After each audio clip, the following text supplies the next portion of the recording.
Merci à Hassoumi qui me donne l'occasion de parler d'un des grands noms, d'un des plus grands noms du football nigérien. J'ai nommé Soumaïla Kemogodi empereur. Euh, voilà quelqu'un qui porte très bien son sobriquet. Je précise au passage que j'ai commencé à aller au stade en 1975. Donc j'ai vu jouer quelqu'un comme Feu Petit Sani et les générations qui ont suivi. Autant dire que j'ai eu la chance de voir les générations dorées du football nigérien dont fait partie Soumaïla Kemogo. Certains me trouveraient jeune et diraient que je n'ai pas vu les générations d'avance Petit Sani. Mais pour ma part, je m'autorise à dire en termes de hiérarchie ce que Soumaïla Kemogo représente dans le football nigérien.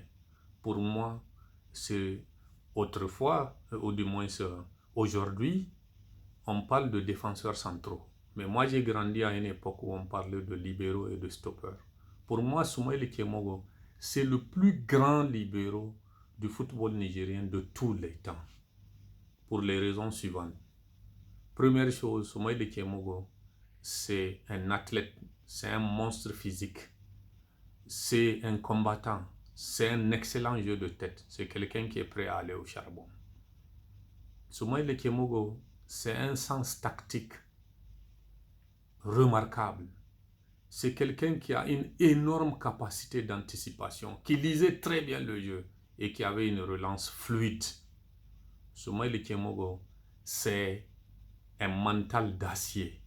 C'est l'homme orchestre, c'est lui qui dictait le tempo, c'est le patron. Et donc, j'ai l'habitude de dire que moi, euh, là où j'ai le plus aimé Soumaïla Kemogo, c'est lorsque le Zumunta est mené au score. Peut-être parce que je suis olympien, mais je vous assure, c'est resté dans ma mémoire, dans mon esprit, c'est resté là. Je vous assure, je me souvenais lorsque le Zumunta était mené au score, c'était lui qui sonnait la révolte, qui transportait sa défense au centre du terrain. C'est bien le terme transporter. Parce que Soumaïla Kemogo, il portait la défense du Zumunta, il portait le Zumunta tout court, il portait la défense du Meina. Et donc, comme capitaine courage et libéraux, qui est le maître à jouer, qui est l'homme orchestre, il transportait la défense au milieu de terrain. Je vous assure que c'était beau à voir. Bonjour le pressing. C'était beau à voir, mais c'était irrespirable pour l'adversaire. Aujourd'hui, euh, quand nous regardons les grandes équipes européennes jouer la Ligue des Champions ou bien certaines équipes nationales jouer des compétitions, et quand on voit le niveau de pressing, on s'extasie devant notre téléviseur, particulièrement nous les Nigériens. Oh, quel niveau de pressing! Parce que malheureusement, aujourd'hui, on, on, est, on ne peut regarder que le football des autres, puisqu'on n'a plus rien à regarder à la maison. Et donc, il alignait sa défense au centre du terrain et bonjour le pressing. Soumaïla Kemogo, c'était le capitaine courage pour me répéter.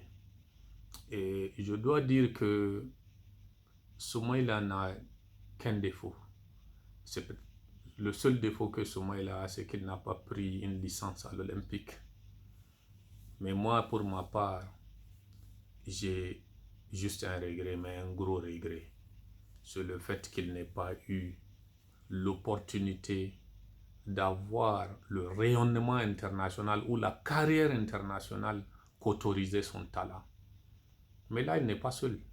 Beaucoup de grands footballeurs nigériens sont restés dans l'anonymat et ne sont connus qu'au Niger parce que simplement le cadre n'a pas été créé pour qu'on puisse exporter tout ce savoir-faire.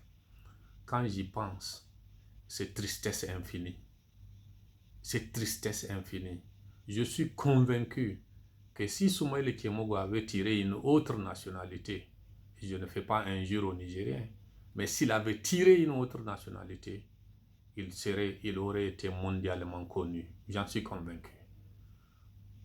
Malheureusement, euh, voilà ce qui nous est arrivé.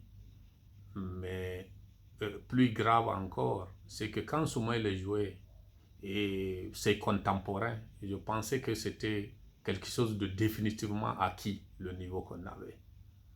mais la vie m'a enseigné plus tard que c'est tellement facile. En tout cas, ce que nous vivons aujourd'hui dans notre football m'enseigne que c'est tellement facile de dilapider son capital.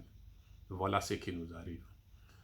J'espère, Asmi, que l'ORTN a gardé quelques archives pour pouvoir montrer à la télé aux plus jeunes comment Soumaïla était sur un terrain. C'est une véritable leçon de vie, le courage, l'engagement. Il communiquait sa hargne de vaincre à ses partenaires. C'était vraiment le leader, c'était le patron. Donc j'espère que vous avez gardé des images.